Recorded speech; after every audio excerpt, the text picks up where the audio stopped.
when we fast, our body identifies these damaged mitochondria and breaks them down and actually takes the raw materials and produces new, healthy, stress-resilient mitochondria. And ultimately, the quality of our life and the quality of our brain is going to come down to the amount of high-functioning, stress-resilient mitochondria you have in the cells of your body. Welcome to the Brain Fit Podcast, where we share the cutting-edge science on how you can improve your memory and live a happier, healthier life. My name is Robert Love. I'm a neuroscientist, and I have a medical clinic in Florida where we are reversing Alzheimer's in our patients. Today, we have a great interview with one of the leading health experts in the world, Dr. David Jockers. I've known about Dr. Jockers for years, and I finally had the opportunity to interview him. He is a true expert in not only the brain, but also the body's metabolism. And in this episode, we're going to get deep on fasting and keto and why these are just fantastic for your brain. So here is Dr. David Jockers. Welcome back. We have an amazing interview coming up. I'm so honored. We have Dr. David Jockers. He is one of the world's leading experts in natural medicine. He has one of the biggest websites, drjockers.com, which is like the Google for natural medicine and health remedies. And he's also a world leading expert in the benefits of fasting and the ketogenic diet, which are really, really important for brain health. Dr. Jockers, thank you so much for being here. Thanks so much, Dr. Love. It's an honor to be on. I love your energy and what you're doing here.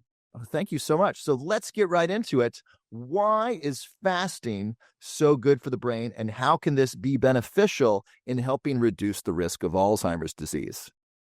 For sure. Well, I always say fasting is the most ancient, inexpensive, and powerful healing strategy known to mankind. It's ancient because all of our ancestors did it. They didn't have refrigerators and pantries. So it was feast or famine. When the harvest or the hunt was good, they feasted. When it wasn't, they fasted. So all of our ancestors did it. It's literally built into our genetic blueprint. We have genes that are very good at handling times of food scarcity, and amazing things happen in our body when we do that. Obviously, it's inexpensive because you're not have to buy anything. No supplements, no food, doesn't cost you anything, can save you money. And then it's arguably the most powerful form of natural medicine because when we fast, our body goes into cleansing and repair mode. And in our society today, we're constantly building. When we're eating, we are stimulating hormones that are associated with building and cell reproduction. And that's important. We need to do that. However, when we become adults, particularly when we're kids or if we're pregnant, we need to do a lot of it, right? We're growing quickly. We have a baby growing quickly inside of us. We need to do a lot of building and cell reproducing. When we become an adult, we need to do very little of that. We still need to do it, but to a much lesser extent. And we need to do a lot of healing and cleansing. And so the time between our first meal and our last meal, we call that our building window. And the time between our last meal of the day and our first meal the next day, I call that the fasting window or the cleansing window. And so when we're young, we really want something like a 10 to 12 hour eating window where we're eating food and getting calories in during that period of time to stimulate growth and cell reproduction. But when we are older as an adult, we want to tighten that eating window. So in a sense, when we're young, we kind of want a 1-to-1 ratio of building to healing, repairing, and cleansing, right? A 1-to-1 ratio, or if we're pregnant. However, when we become an adult, we don't need to grow as much, right? We don't want to build too many cells. We don't want too much cell reproduction because then we actually end up with abnormal cells developing. We can end up with a lot of different problems. Ultimately, when we look at things like Alzheimer's, dementia, there is a buildup of senescent or old, aged, decayed neurons. When we think about cancer, we have a whole bunch of senescent cells that have damaged mitochondria that are no longer metabolically flexible. They can't burn fat for fuel effectively. So they're stuck in glycolysis where they're only burning sugar. They're producing a lot of metabolic waste, a lot of oxidative stress. And when those cells are reproducing, we end up with a whole bunch of very poor functioning cells. Ultimately, that's going to lead to chronic disease, whether it's Alzheimer's, dementia, heart disease. I mean, you name the disease, it's a buildup of these. So eating continuously can build up unhealthy cells. Correct. That's right. And so that's the problem there. And so when we fast, we turn off cell reproduction. We also turn off inflammation. Our insulin levels go down. And there's this critical threshold where insulin goes down to a certain point, and then all of a sudden our body triggers something called autophagy, where we start to break down old damaged cellular organelles. So for example, the mitochondria is probably the most well-studied, perhaps one of the most important organelles within the cell. It helps produce all the energy within our cells. And so when the mitochondria aren't working well, we can't burn fat effectively for fuel. We create a lot of oxidative stress. We have poor energy production. So when we fast, our body identifies these damaged mitochondria. We call them senescent or aged mitochondria, and breaks them down and actually takes the raw materials and produces new, healthy, stress-resilient mitochondria. And ultimately, the quality of our life and the quality of our brain is going to come down to the amount of high-functioning, stress-resilient mitochondria you have in the cells of your body. Ooh, let's say that again. Can you say it again? That's a really important concept for people to understand. Yeah, the quality of your life is going to come down to the amount of high-functioning, stress-resilient mitochondria you have in the cells of your body.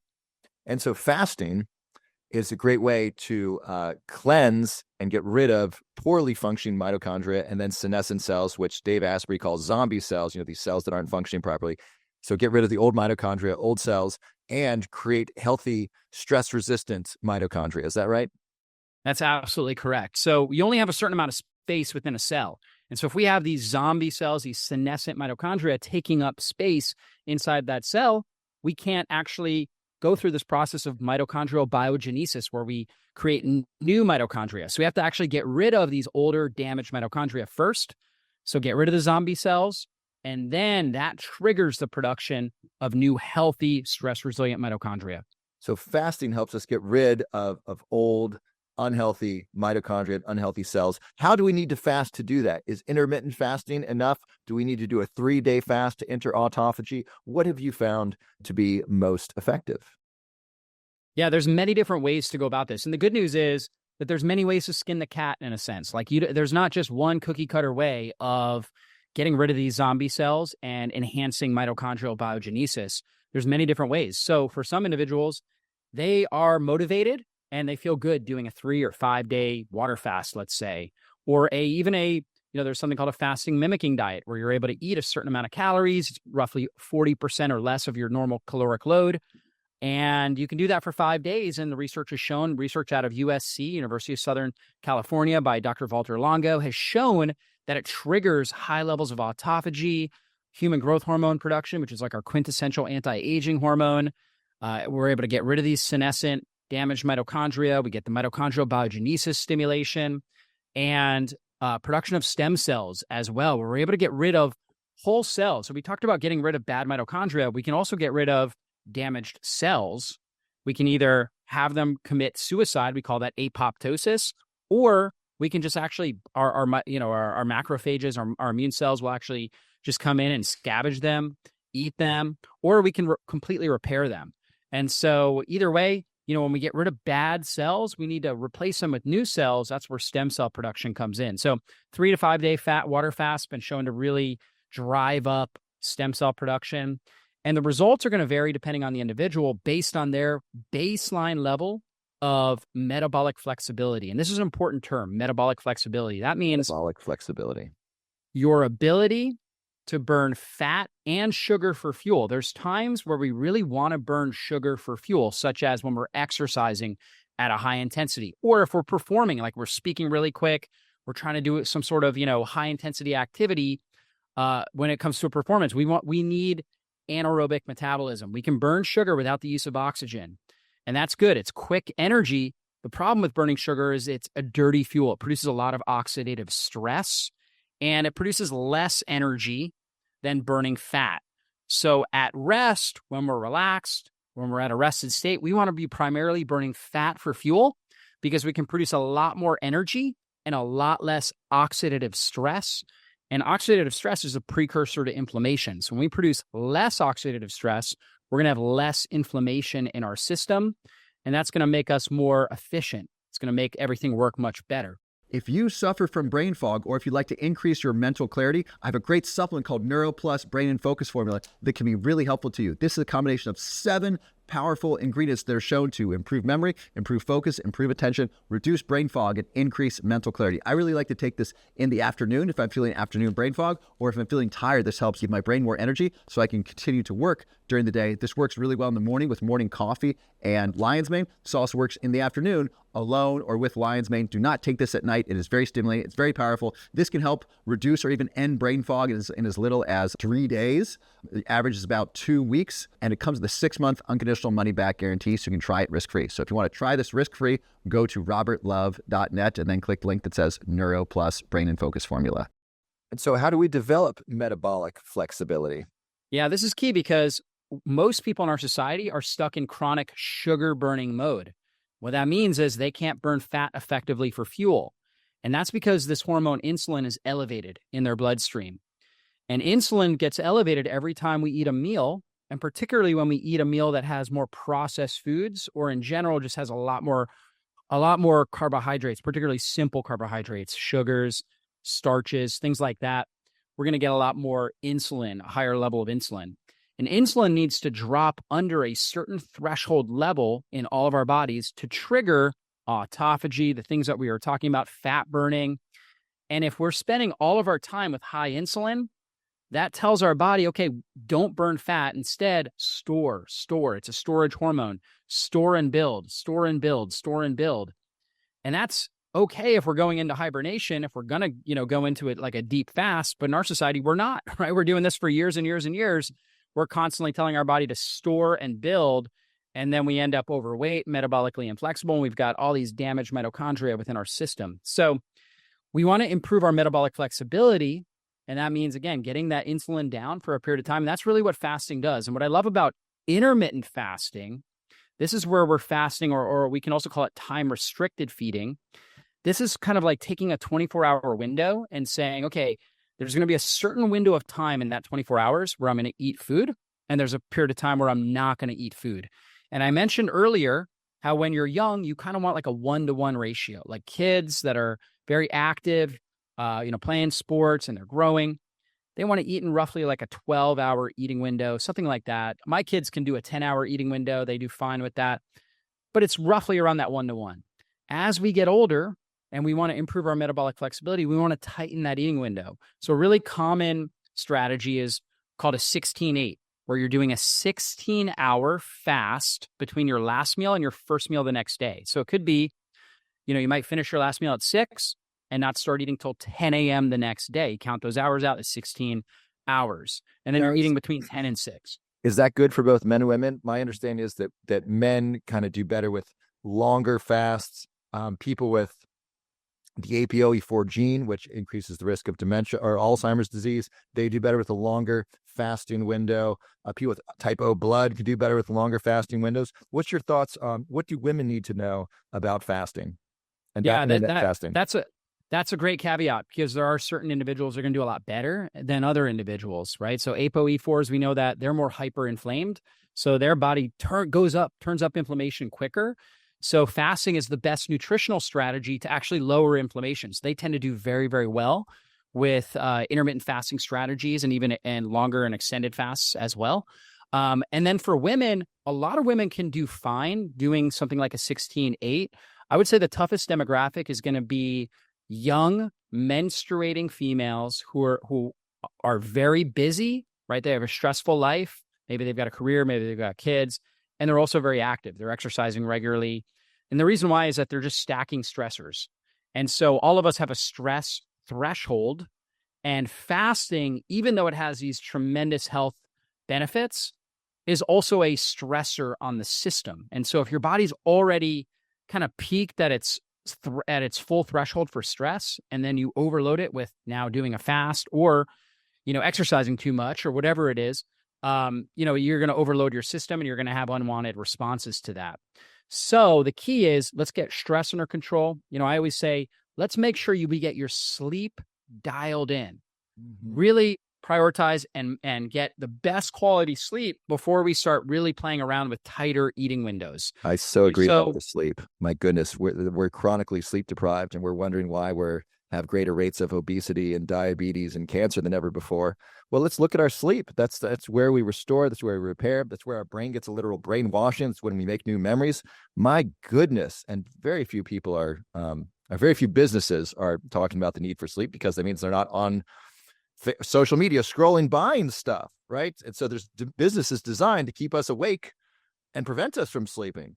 I would like to thank our sponsor, Microingredients. All of Microingredients products are third-party tested, so you know they are the highest quality. I've been using Microingredients products for the past 2 years before they were sponsored the show, because they are so high quality. They have a great collagen supplement. This helps reduce wrinkles. It's great for your skin, hair, and nails. MCT oil is great for your brain. I love to add this to my coffee. Collagen is also good in the coffee. The organic blueberry mix, I add that to my smoothies and desserts. Their new curcumin supplement is excellent. MCT oil is one of my favorites. It stands for medium chain triglyceride oil. This is basically coconut oil on steroids. When you add this to your coffee, it basically replaces dairy in your coffee. That's really good for you. And the MCT oil becomes energy for your brain. And so people notice an improvement in memory. They notice improvement in brain fog. Research in patients with Alzheimer's disease who take MCT oil, it improves their memory. Dr. Dale Bredesen, who wrote the book, The End of Alzheimer's, recommends 3 tablespoons of MCT oil a day. Don't start there. Start smaller and then work up. If you take too much, you can get disaster pants. This is my favorite MCT oil. Let me tell you why. Number 1, USDA organic coconuts, very important. Number 2, it is third-party tested like all Microingredients products. Number 3, it's a powder. So the powder is more gentle on your stomach than the MCT oil liquid. So this is great. And then lastly, it has prebiotic fiber. So it feeds your good gut bacteria. If you'd like to try some of Microingredients MCT oil, go to Amazon and then search MCT oil and then use the code RobertLove at checkout to save 10%. And I think this is where, a lot of people are listening to summits, a lot of people like you and I that really into biohacking. We want optimal performance. We're high achievers. We're like, okay, we're going to do the cold plunge. We're going to work out. We're going to work really hard in our business to be successful. And then also, we're going to do this long fast, or we're going to do this. So we're just stacking all these stressors, and you always have to keep, you have to keep your thumb on where your body is and where your stress threshold is. I think that's critical. And so for women, there are ways to fast. Like, for example, one strategy is what we call a crescendo fasting. So for men, what I found is that most men can do every single day. Like for me, I have no issue. In fact, I just feel great doing something like a tight eating window, like a 18-6, where I'm eating in a 6-hour window and fasting for 16 to 18 hours every single day. I do great with that. And one day a week, I'll do roughly a 24-hour fast where I just do one meal. I do one meal on Wednesday, and then I don't eat again until after my workout on Thursday. And it's roughly a 24-hour fast. And I do great. I'm a male. My hormones tend to be very stable and, very consistent. Whereas with females, doing that, because low calorie restriction can affect testosterone. Yeah, it's great. Well, that's absolutely true. Fortunately, I make sure that, when I'm eating, I eat a lot, right? So I'm consuming a lot of calories. In fact, I feel better, now at 41, almost 42 years old, I feel better than ever. I'm stronger, more fit. I'm able to coach, I've got young boys that I coach in soccer. I'm able to really play even sports at a high level at 41 because my body recovers so well. So I make sure I'm not in a caloric deficit. I'm making sure that I'm consuming a lot of calories during my eating window. So that is key.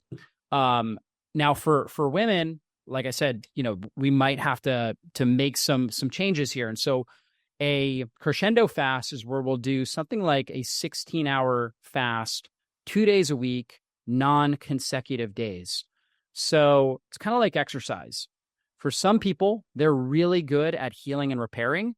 They can work out one day, right? And then go right in the next day and work out again. Okay. So for me, I work out 6 days a week. I just change out muscle groups. So if I do upper body one day, I rest the next day. I rest my upper body and I do lower body the next, right? And I'm able to recover well. However, you always have to watch for overtraining. And so for a lot of women, particularly that demographic that I talked about, young menstruating females that are very, very busy and very stressed, fasting is a stressor. So we want to kind of lean into it so we can get some of the metabolic benefits without overwhelming the system.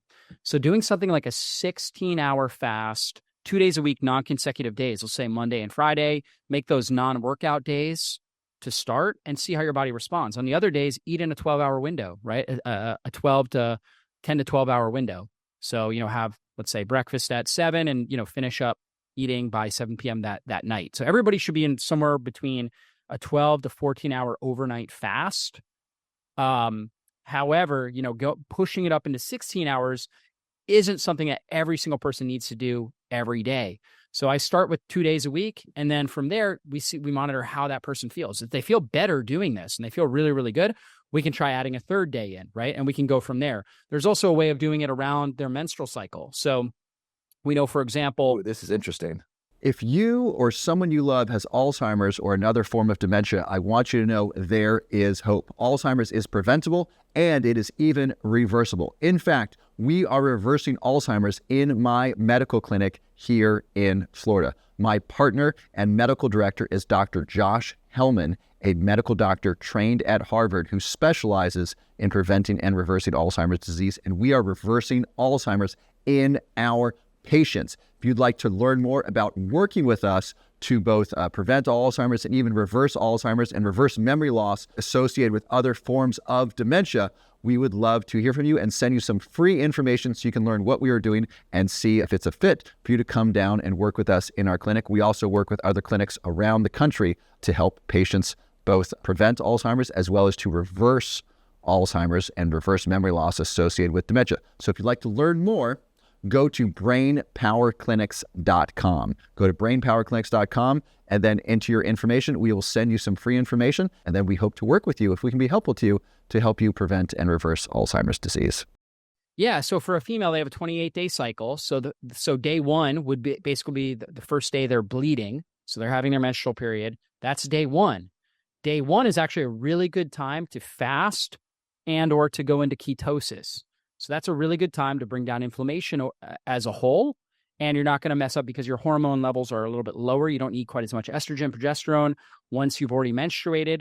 So that's a perfect time. In fact, really the first 10 to 12 days of the menstrual cycle are great times to go into ketosis, get periods of time when you're in ketosis, and also to do regular intermittent fasting or extended fasting. As you get into ovulation, which is roughly day 12 to day 16 in that window, it's, traditionally day 14, but of course, menstrual cycles can be, off by a day or two. So I say day 12 to day 16, it's a great time to go into feasting mode and tell the body, hey, food is plentiful. So eat more carbohydrates, ideally from healthy sources like root vegetables, fruit, things like that are healthier, more nutrient dense, and eat more calories during that period of time, more protein, more of these good carbohydrates like I talked about, and tell the body food is plentiful. That's a great time for ovulation, right? Our body is very, very sensitive to nutrients. Nutrients are information. And so when we're telling the body food is plentiful, that's a great time to have a baby. It's a great time to reproduce. So we want to do that to help set up a healthy menstrual cycle. And then then you can go back, roughly day 17 to day 21, back into doing intermittent fasting and ketosis. And all of that really helps with improving insulin sensitivity, right? And improving your ability to burn fat and drive down inflammation. And then the last week of the menstrual cycle, that's a week where we're really building up that uterine lining. And so, and also progesterone is really key during that period of time. And progesterone can be inhibited by higher amounts of stress hormone. And when we fast, we naturally get a little bit higher levels of cortisol and epinephrine. That helps us burn fat for fuel, which is key because it also helps liberate more sugar from our liver. So more glycogen, break down the glycogen. That's key for performance. So it helps us think sharper and clearer. But the issue is that higher amounts of cortisol will compete with progesterone. It'll drive down progesterone. We won't get the release of progesterone that we need if cortisol is a little bit higher. So that's a good time, again, to go in feasting mode that last week of the menstrual cycle. And most women will say that's when they have most cravings. That last week, they feel like they need to eat a lot more. So just listen to your body there and consume more calories in a larger eating window in that last week of the menstrual cycle. So first week, day one, when they first start bleeding, that's a good time to fast or be in ketosis.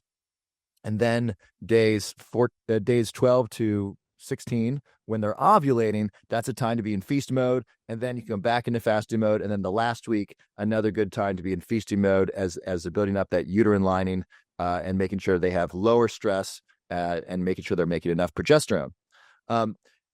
Very interesting. Now, something that I've heard from women, and maybe I'm misremembering the information is that during when they're bleeding, when they're having their period, they actually crave a lot of foods. Now, is it actually right before when they're craving the most food and they're craving like iron-rich foods and chocolate and things like that and calorie-rich foods? Is it right before that, or is it actually when they first start having their period? Is that when they have those cravings? Yeah, this is a really good nuance. So most women notice the cravings before they menstruate. However, some women are more iron deficient, anemic, or B12 deficient. And so as they're bleeding, so they're already coming in with nutrient imbalances and nutrient deficiencies. And then as they start bleeding, some women, because they may endometriosis or PCOS, PMS, different issues like that, they have really, really heavy bleeding. And so their stored iron levels go down. So they're either anemic or they're trending in that direction to begin with. And then they're going to crave more food during their menstrual cycle. So as they're bleeding. So like my wife, for example, it's easy for her to fast during her menstrual cycle, but that's because her iron levels are really good, right? Her B12 levels are really good. Her zinc levels are really good. So the body's trying to give us signals, right? So sometimes it will crave more red meat, things like that. Where we're going to get more of these nutrients. And it's doing that because the body's losing the blood. It's losing a lot of these, key compounds. And so I would recommend consuming a really nutrient dense diet. And if you've maybe been diagnosed with anemia or perhaps just have felt a lot of fatigue, this would be a good idea, is really consuming a very nutrient dense diet for 2 months before you do that. So for 30 to 60 days, really trying to focus on grass-fed, animal products, grass-fed, organic animal products, getting a lot of, colors in your diet. So organic fruits and vegetables, consuming healthy fats, things like avocados, coconut fats, grass-fed butter, olive oil, extra virgin, high polyphenol olive oil, right? Getting a lot of these really powerful healing foods into your diet and doing your best to optimize your digestion. You might need to take some digestive enzymes or maybe some stomach acid support. And that should really help you. So if you have your menstrual cycle, but you've got plenty of iron in your system, plenty of B12 in your system, you're not going to have an issue with creating the blood cells that you need. And therefore, you're going to have less of those types of cravings. This is terrific. Now, there's also a great amount of research on the benefits of the ketogenic diet and brain health, specifically the ketogenic diet, freeing up energy to nourish the brain. As we age, it becomes harder for the brain to use glucose as energy. We got to make up that energy deficit, often with ketones. What is your understanding of the benefits of ketosis for the brain health and helping prevent Alzheimer's disease?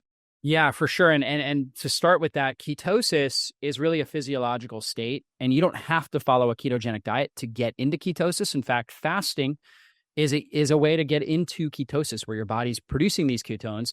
Ketogenic diet is just another strategy, another way to get into ketosis. Now, the reason why ketosis is so powerful to start, again, we talked about sugar burning and fat burning. So what happens is the brain can run off of sugar and it can run off of ketones, but it can't actually run off of fatty acids. We can't produce energy because we can't get the fatty acids across the blood-brain barrier. So because our ancestors were constantly in times where they would often go days without food or very little food, we had to be good at burning fat for fuel, and we had to create these ketones. So what happens is when insulin goes down below this threshold, our body takes fatty acids, our liver, and creates ketones. These ketones now get up through the blood-brain barrier, get into the brain, and they're a great energy source for the brain. But also on top of that, they're an epigenetic modulator. What that means is they actually modulate the way that our genes function and express themselves. And so a couple things they do in the brain is they turn down inflammation. We have this inflammation amplifying system. It's called... So ketones reduce inflammation. That's right. And very powerfully in the brain, they turn off the neuroinflammasome in the brain, which is, again, this kind of amplification of inflammation throughout the entire brain. So they turn that off, and they also help to balance the glutamate to GABA ratio. We know glutamate is the excitatory neurotransmitter. It helps us think sharply and clearly. GABA is the brakes on the brain, right? Helps slow things down and stop things so we can sleep well, so we don't have racing thoughts, anxious thoughts. We don't feel hyperactive. We need a good balance. We want both of those, but we want them in the right balance. When people have neuroinflammation, we end up with high amounts of glutamate, low GABA. So we end up with more anxious thoughts. We end up with more anxiety, more neuroexcitatory reactions that damage nerve cells. I mean, you know all about this. We end up, anxiety disorders, for example, a huge issue in our society. So ketones help to balance that ratio, which helps you think calmer and cleaner. And most people say they can do their best work and their most creative thinking when the ketones are elevated in their bloodstream. And that's really one of the major reasons why. So we turn off inflammation, we balance that glutamate to GABA ratio, and we enhance the mitochondrial health of the neurons. And so for those reasons, it's extremely powerful. So ketones lower inflammation. And by the way, inflammation is one of the primary risk factors of Alzheimer's disease. I don't know if you know about the Framingham study from Framingham, Massachusetts. They followed people for decades, and they found that your levels of inflammation at age 40 predict your risk of Alzheimer's at age 70. So inflammation levels predict risk of disease, specifically Alzheimer's, 30 years in advance. So lowering inflammation with ketones could be extremely beneficial and neuroprotective. And number two, the healthier mitochondria.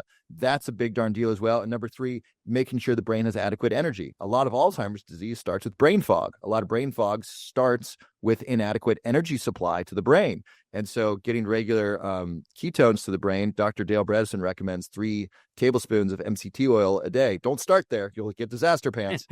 But working up to there could be really helpful in getting those healthy fats, those healthy ketones to the brain as energy and making sure the brain stays fueled. So, Dr. Jockers, what are some of your favorite biohacking strategies to improve just physical health as well as to help slow down aging? Yeah, a couple of things that I love. Obviously, exercise is key, particularly resistance training. So when we're doing strength training, we're releasing myokines from the muscle cells that go up into the brain and stimulate BDNF, brain-derived neurotrophic factor, which is like miracle grow in the brain. So it's really powerful. Also, we know as people age, they end up with sarcopenia. Sarcopenia is a really big issue. That means muscle loss as you're aging.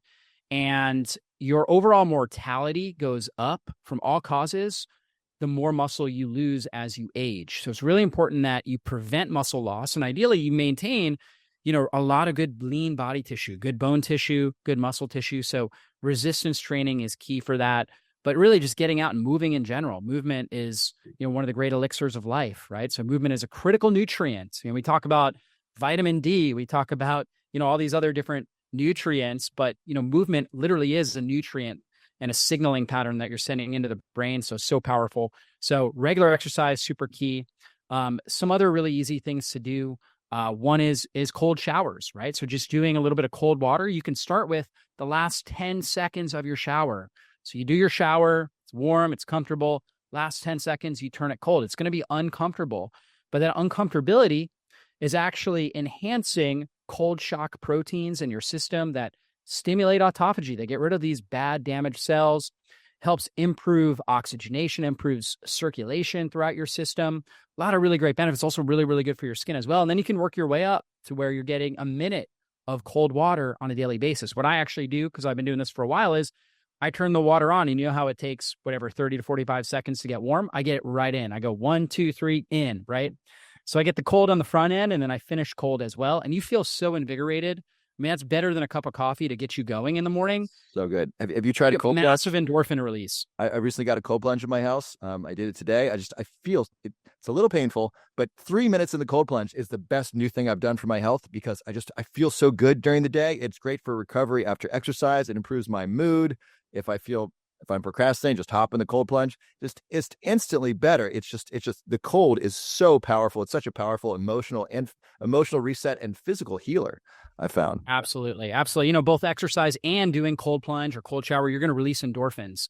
Endorphins help you feel good. They help reduce pain. They help support healthy dopamine, serotonin, GABA levels, right? So they help balance neurotransmitters. We get endorphins when we're laughing, when we get an oxytocin release, when we have healthy relationships. These are the kinds of neurotransmitters, neurocompounds we want to be releasing. Lots of oxytocin throughout the day. Fortunately, I've got 4 young children, which can be also both a release of stress hormone and a release of oxytocin throughout the day. Fortunately, oxytocin is the master hormone in your brain because oxytocin will actually, when you release a high amount of oxytocin, it will dramatically lower and balance your stress hormones. And so being around healthy relationships, super critical, laughing, just being lighthearted and enjoying company of others, super critical. Great relationships might be the ultimate biohacking strategy because it not only improves the quality of our life and enjoyment in our life, but has tremendous physiological, psychological, neurological benefits as well. Yeah, super key. So those are simple, easy things that really don't cost you anything that you can be doing on a regular basis. There's more advanced things. I'm a huge advocate of using red and infrared light. So I have a double panel of one in the front, one in the back that I get in front of every single day in the morning. And actually, while I'm there, I do 10 minutes with red and infrared signaling into my body. And those are very anti-inflammatory. Red gets more of the skin, kind of stays at the surface. Infrared penetrates deeper into the system. And infrared, when you're being exposed to that, you can also get it from the sun, particularly early morning and also in the evening. The sun, in fact, there's an ancient proverb that says, if you want to have great energy throughout the day, watch the sun rise. And if you want to sleep well at night, watch the sun set. And, there's truth to that. Most people would say that when they're practicing behaviors like that, they do feel better throughout the day and sleep better at night. And the reason why is they're actually setting their circadian rhythm.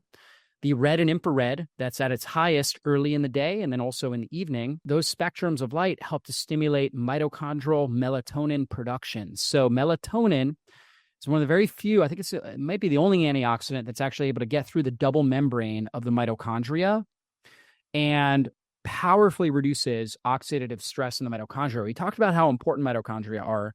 Melatonin is something when we take melatonin supplements, there can be benefit to that. In fact, I take a melatonin supplement, but that doesn't actually get into the mitochondria.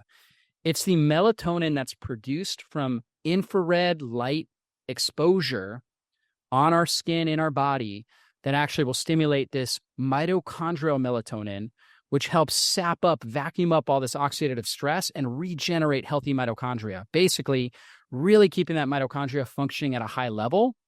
And that is going to help you sleep better. It's going to help you have better energy throughout the day. So it can be so powerful. So if you're not able to afford a red or infrared panel, which, if you're able to, great. That is an advanced strategy. Does infrared sauna count?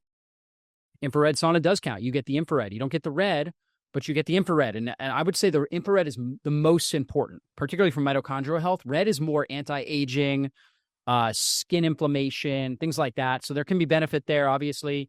But I would say the infrared is the most important one that you want to be exposing your body to on a regular basis.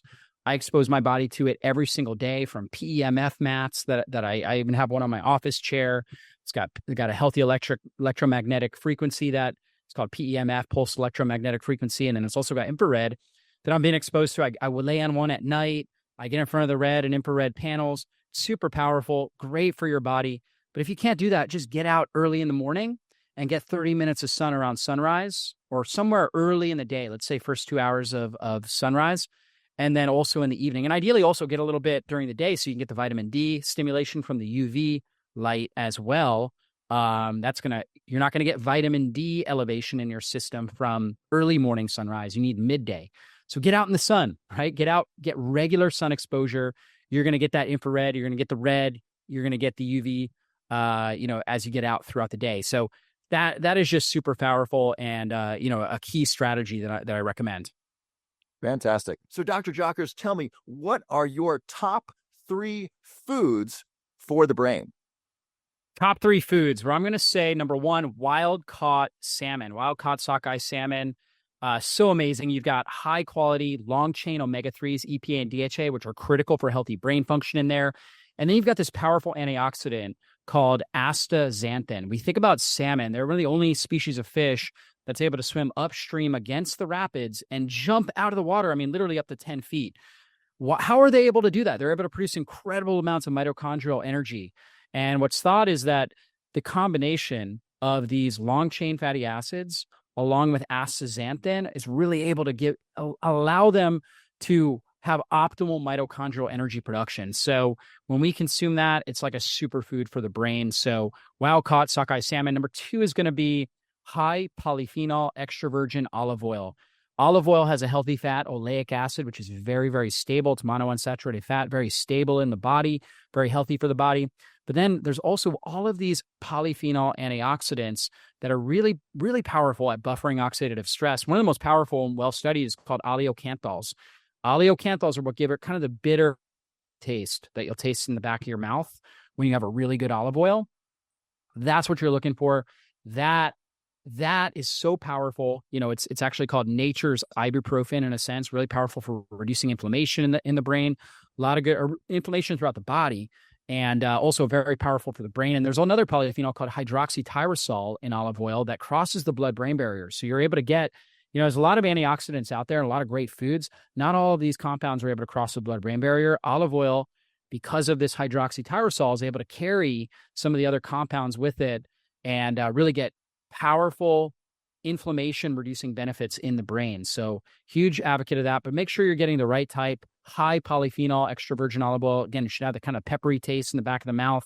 It's going to cost you more money, but that's okay. It's worth it. I mean, it's like a supplement in itself. So I'd recommend taking 2 tablespoons a day of high polyphenol, extra virgin olive oil. And the number 3, and this is based on a nutritional perspective, it's one of the best foods you can put in your body. That's pasture-raised eggs. Now, I know some people are going to have an immune reaction. There's some people that, they just get eggs. Their body has an immune reactivity to it, and so it drives up inflammation. If that's you, just avoid it.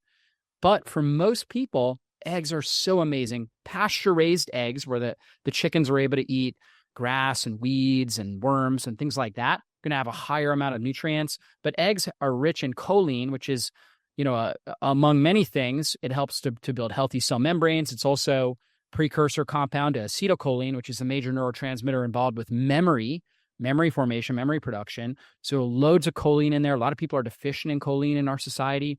Eggs are the best nutritional source of that. Eggs and beef liver, best nutritional sources. You'll also have fat-soluble vitamin A, retinol, which is super powerful. Vitamin D in there. You got vitamin K2, all great for the immune system, great for bone function, great for brain health. You've also got conjugated linoleic acid, which is really good for your immune system, really good for metabolic health. So powerful there. You've also got your long-chain omega-3s again, EPA and DHA, that are in there as well. You've got zinc, you've got vitamin B12. So really a full nutritional superfood there is the pasture-raised egg. And guess what the healthiest part of the egg is? It's the yolk, right? So don't get rid of the yolk. People are doing egg whites. You lose all the nutrition. All you're getting is protein when you do the egg whites. It's better than nothing, but you want that yolk. In fact, your yolk is very rich in biotin, which is a B vitamin that's really key for energy production, mitochondrial energy production, also for hair and skin health. And then egg white has biotin inhibitor.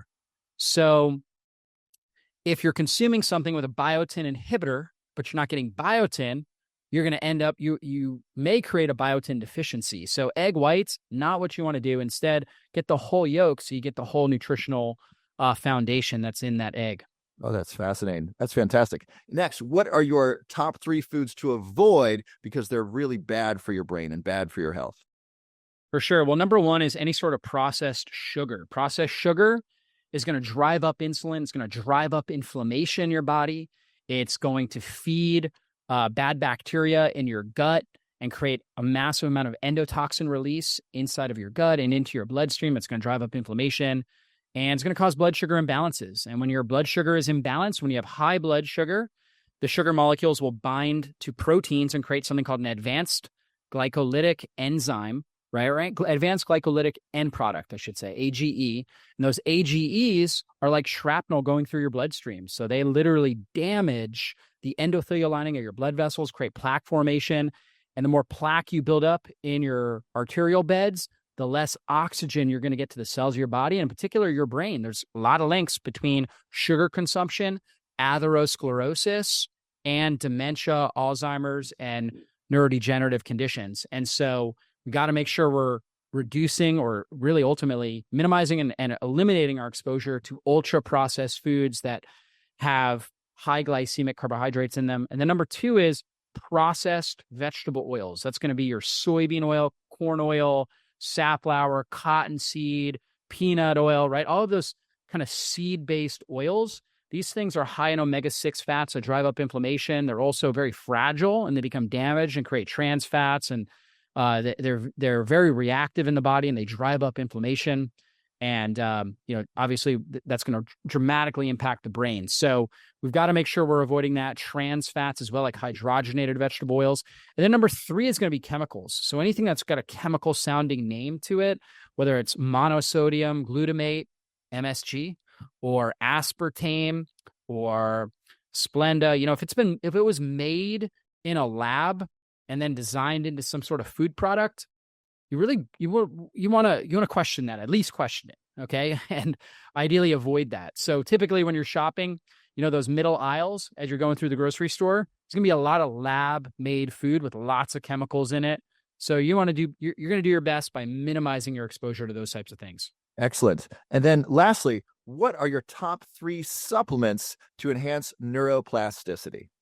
Yeah. Number 1 is going to be a good magnesium. So you want to get a good magnesium. The best one for the brain is going to be magnesium L-threonate. It's the most well-studied for the brain for helping improve neurogenesis and synaptic density in the brain. So that's the most well-studied. But really, a good magnesium oxide is a common one that's out there on the market. Magnesium oxide is good if you're constipated. It will help move your bowels, and there's a lot of benefit to that. But you're really going to get you're going to have poor overall magnesium absorption into your system. So it's not going to address our need for magnesium. Magnesium is key because we know that, they say magnesium is to the body what oil is to a car, meaning the more we're under stress, the more we're utilizing our brain, the more we're performing and doing, high intensity types of things, the more magnesium we need. We need it for mitochondrial energy production. We need it to balance neurotransmitters. We need it for so many different things, over 300 different functions in the body. And so getting good quality magnesium is key. It's hard to do just from diet alone. So that's one of the key supplements I'm a huge advocate of. I take every single day a good magnesium L-threonate product. It helps calm the brain. So when you're under stress, you want to have great energy reserves, right? And you want to be calm and cool under pressure. Magnesium will help with that. It's a performance enhancement tool and really helps keep you calm and keeps your brain functioning at a high level. So magnesium is number 1. Number 2, I'm going to say, if you're not getting enough B vitamins like vitamin B12, if you're already deficient, absolutely need it.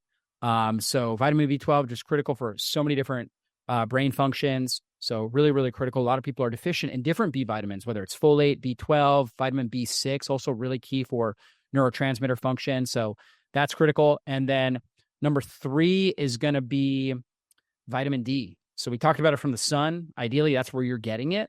We know vitamin D plays a huge role in the development of the brain when we're a baby developing inside of our mom.